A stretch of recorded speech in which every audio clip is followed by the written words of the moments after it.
There are no angels in this scripture. There's no shepherds in this text today. There's no Mary, no manger, no Joseph, no wise men coming from the east to look at the Christ child. John's gospel has something different to say. This isn't the stuff of Hallmark cards. This isn't the stuff of tinsel and Muzak in the mall.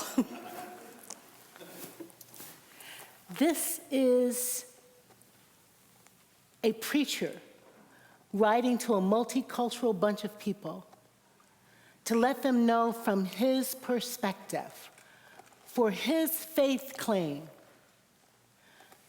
what God started in the beginning of time at the creation, God completes now in this incarnation. John's a clever writer, so he says in the beginning, God, so that all of the Hebrew people in his community would know he was trying to take them way back to Genesis. And then he says, in the beginning was the Word, the Logos, so that all the Greek and Roman people would understand that he was talking about the Word that defines the plan of life, the Word that Plato would say describes the relationship between the divine and the people. He's a multiculti preacher. So he says, in the beginning, so the Hebrew people get it. And he says the Logos, so that all of the Greek and Roman people will get it, that something profound and unusual has happened.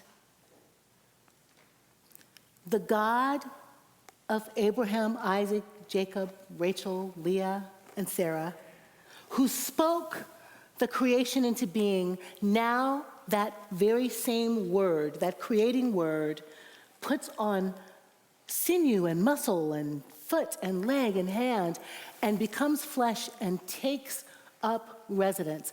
Tabernacles, another nod to the Jewishness, takes up residence, becomes a tabernacle, resides in the midst of us. Wow. Wow.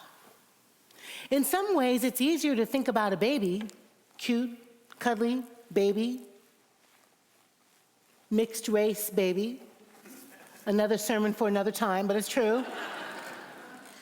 A little cute, culty, mixed-raced baby that comes into being, and he's cute, and he needs a mommy and a daddy, and I love that sermon. I'm preaching that one later.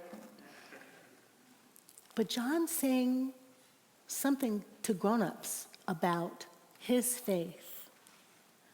The Word that spoke took on flesh and came to be with us, and that flesh is life. And that life is light. And the light that is the flesh, that is God, you're still with me, comes to be with us to forever break down the barrier between us and God. No more barriers. No more curtain in the temple, no more pulpit. No more space between the holy and the people. No more division. Now we're one. Now God is here in the midst of us, feeling our pain, crying our tears, having crushes on girls, pulling their hair. I won't go too far with that. That might freak you out a little bit. But human. God becomes human, so God understands the human condition. God becomes human, so humans understand God. Some religions call it the divine spark. John is saying, that thing that was out there is in here. And just in case you are thinking, I don't want to believe that God became flesh, that's too much. John is saying God keeps on becoming flesh because God is light, and the light is in you.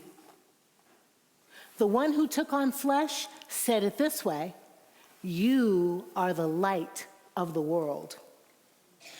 It's like the transitive property of light. If God is light and the Christ is light, and the Christ says you're the light, then some light of God is in you. Now that's the really hard stuff. On our worst, terrible day, when we cannot look in the mirror at ourselves because we're so disgusted with something we've done, we are light. When we make mistakes and fall down and we think, oh, I don't know if anybody will ever forgive me for this, you're still light.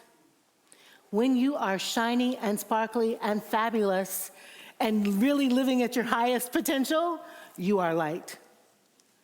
And all those spaces in between when you're just having a mediocre life and you wake up in the morning and you kiss your partner and you go to work and you get on the subway and you try not to curse out the person who stepped on your toe. And you walk by the homeless person and you feel overwhelmed, so you give them $1. Or maybe you don't the next time because you think they're going to buy crack. You are light. You are the light of the world every day, 24/7. In the beginning was the Word, and the Word caused the creation, and the Word was God, and the Word became flesh, and the Word said, you are the light of the world. This Christmas sermon is not about babies or wise men or angels singing Gloria from on high. This Christmas sermon is about you choosing to own your light shining in the darkness. When we're light, we multiply light with our kindness, our forgiveness, giving each other a second chance, speaking a word of hope and love, holding the hands of someone who's afraid, deciding not to judge someone when they're crazy town. Deciding that maybe everybody just as they are is sort of good enough because God made them. Just be the light. Dr. King once said that